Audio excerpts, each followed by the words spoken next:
Namaku Nanda. Aku duduk di kelas 2 SMA di salah satu sekolah yang ada di kota Bandung. Akhir-akhir ini banyak sekali tugas sekolah yang harus diselesaikan, sehingga terpaksa aku harus pulang larut. Bukan cuma tugas individu, tapi juga tugas kelompok yang terkadang membuatku harus pulang telat ke rumah. Aku ingat waktu itu adalah hari Kamis. Aku, Azril, dan Hadi melaksanakan kerja kelompok di rumah Gita. Rumah Gita terletak di salah satu komplek tentara. Sepulang sekolah, aku dibonceng Gita dengan motornya. Sedangkan Azril dan Hadi mengendarai motor mereka masing-masing. Sebelum berangkat, tadi di sekolah Hadi sempat cerita pada aku tentang bangunan yang ada di komplek itu. Rata-rata bangunan-bangunan rumah itu memiliki desain seperti rumah Belanda. Entah mungkin bercanda atau tidak, Gita malah menambahkan kalau di komplek rumahnya itu memang angker. Kami berangkat berbarengan, layaknya anak SMA. Kami sempat bercanda di jalan. Tiba-tiba, aku terkejut ketika sebuah mobil mengklakson dan menegur kami. Ya, memang salah sih bercanda di tengah jalan. Sangat berbahaya. Memasuki kawasan komplek, kami diharuskan membuka helm. Memang sudah begitu peraturannya. Pengendara motor melepas helm, sedangkan pengendara mobil harus membuka kaca jendela kalau ingin memasuki kawasan komplek ini. Saat itu pukul 5 sore. Udara di sini begitu sejuk. Masih banyak pepohonan yang asri berpadu dengan warna-warna hijau bangunan-bangunan rumah. Kalau ku perhatikan, benar apa yang dikatakan Hadi tadi. Sebagian dari bangunan rumah-rumah di komplek ini bernuansa Belanda. Mataku terus memperhatikan sekitar. Komplek ini entah mengapa terasa sangat sunyi. Hingga tibalah kami di rumah Gita yang letaknya nyaris di ujung komplek, dekat sebuah gedung olahraga. Ketika sampai di rumahnya, rupanya orang tua dan adiknya sedang bepergian. Tapi sepertinya Gita sudah terbiasa dengan itu dan tetap menjamu kami dengan makanan-makanan yang ada. Aku sempat bertanya pada Gita tentang komplek rumahnya itu, karena aku penasaran dengan suasana yang sangat sepi seperti ini.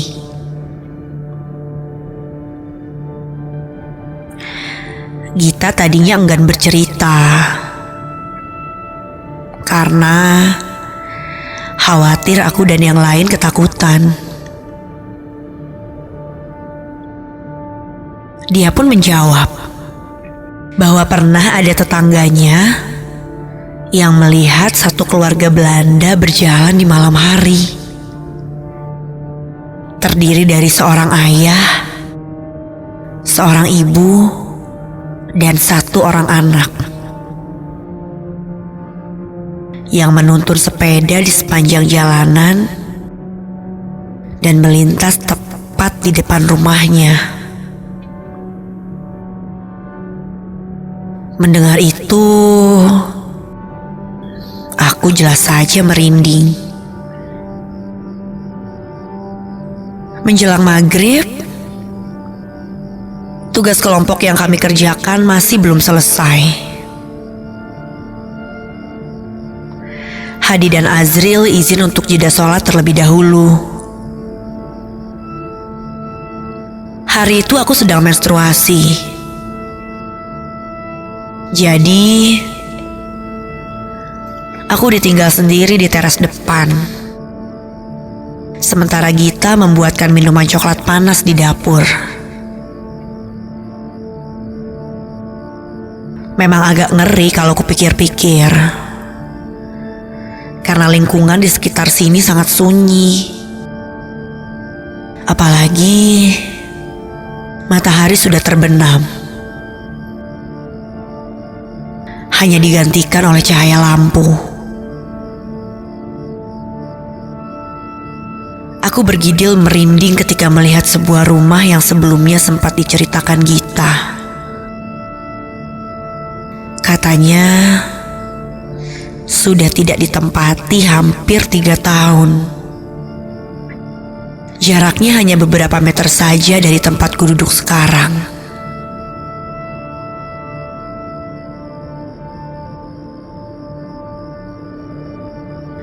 Ketika aku sedikit menunduk sambil menulis di buku tugas, tiba-tiba di ujung mata sebelah kiriku seperti ada sekelebat yang lewat. Astaga! Ucapku terkaget. Gerakan cepat itu kurasakan berasal dari rumah kosong itu.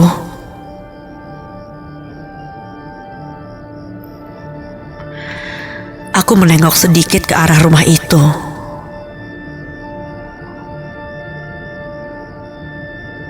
Oh, ada yang nyalain lampunya ternyata. Pikirku menenangkan diri.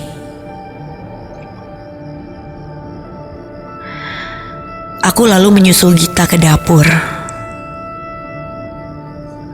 Barangkali ada yang bisa kubantu di sana.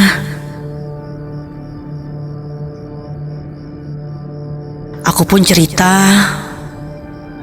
kalau tadi aku sempat takut karena ada sekelebat bayangan di rumah yang katanya angker itu. Tapi aku juga memberitahunya kalau itu ternyata efek dari lampu yang menyala. Gita malah heran. Karena katanya selama ini rumah itu selalu gelap.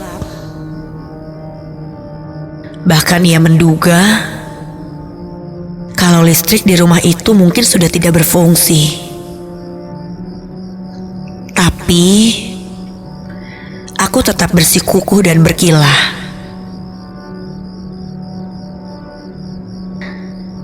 Mungkin ada petugas yang nyalain, Git. Gita tidak membalas. Dia hanya memintaku untuk membereskan barang-barang di teras depan dan pindah ke dalam rumah.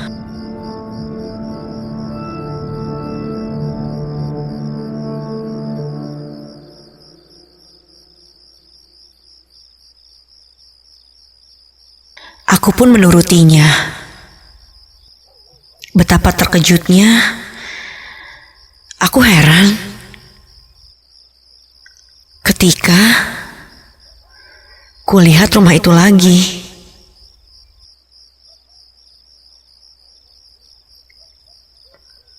Loh, kok gelap lagi? Perasaan tadi lampunya nyala.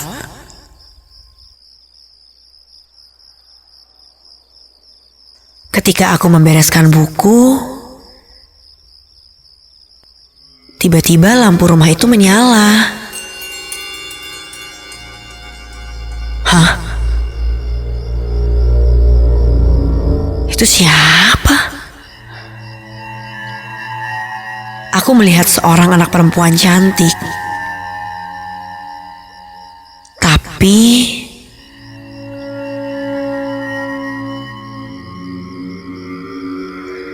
seperti bukan berasal dari sini.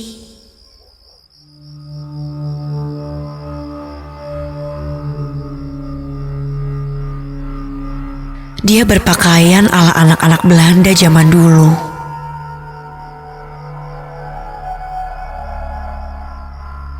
Lampu rumah itu kembali mati. Dan sosok anak perempuan itu pun hilang entah kemana.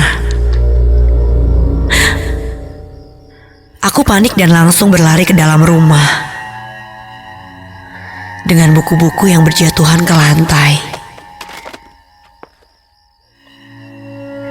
Hadi dan Azril yang melihatku nampak keheranan. Mereka terus bertanya padaku tentang apa yang terjadi. Namun, aku masih terengah-engah menjelaskannya. Aku lalu menjelaskan bahwa aku baru saja melihat sosok anak perempuan yang berpakaian Belanda. Azril bersikeras bahwa yang dilihat aku tadi hanyalah sugesti yang tercipta di pikiranku. Karena obrolan kami tadi sore. Tidak lama, ayah, ibu, dan adiknya Gita pun pulang. Karena sudah jam 8 malam, aku pun berpamitan untuk pulang. Dan tugas kelompok saat itu juga sudah selesai. Aku diantar Azril dengan motornya. Ketika melewati rumah itu, aku terus memperhatikan dengan seksama. Sambil terpikir di dalam benak. Apakah yang kulihat itu nyata? Atau hanya sugesti saja?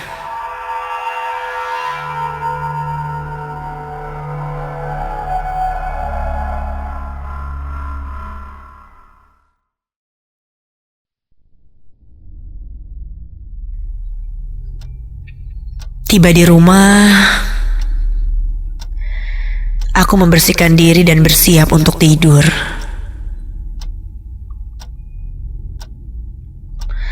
Entah kenapa, tubuh ini terasa sangat lelah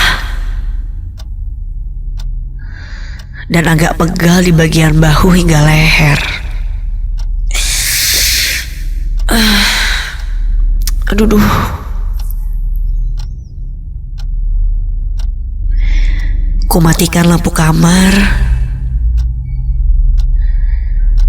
dan hanya lampu tidur yang menyala agak redup.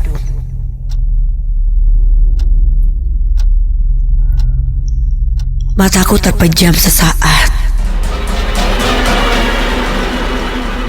Kak, tolong aku. Sakit. Tolong.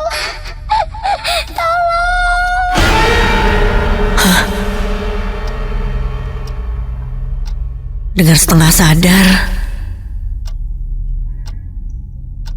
aku mendengar sayup suara anak perempuan berbisik padaku. Suaranya rintih dan bercampur dengan tangis sendu. Aku membuka mataku yang terpejam ini.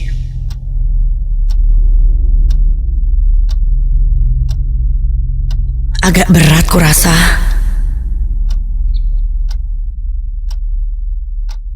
Tubuh ini juga seperti lumpuh tak bisa digerakkan.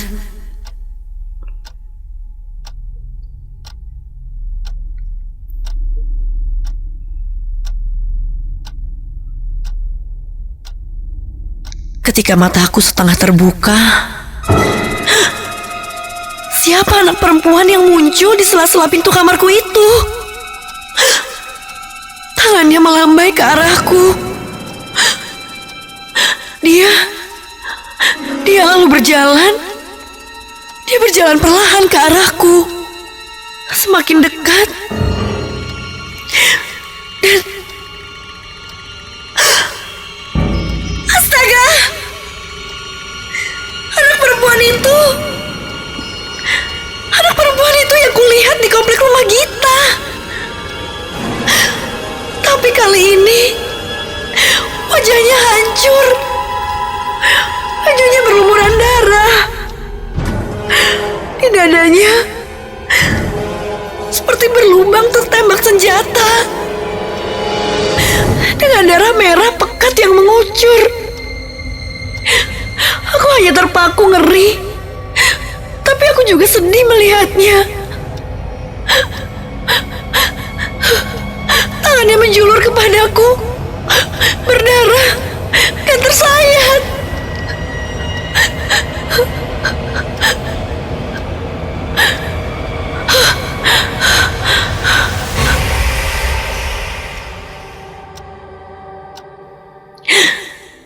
Aku terbangun ketika ibuku masuk ke kamar.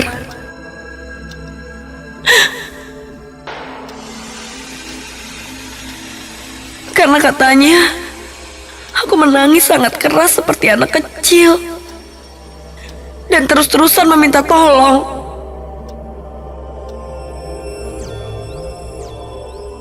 Keesokan harinya, aku menceritakan kejadian itu pada Gita, Azril, dan Hadi. Entah bagaimana bisa, yang kulihat itu adalah anak perempuan, persis seperti yang Gita dapatkan ceritanya. Anak perempuan Belanda yang bersimbah darah, yang konon sering bergentayangan di komplek itu. Menurut cerita yang beredar, satu keluarga itu dibantai ketika Jepang tiba ke Indonesia. Dan anak perempuan itu jadi salah satu korbannya.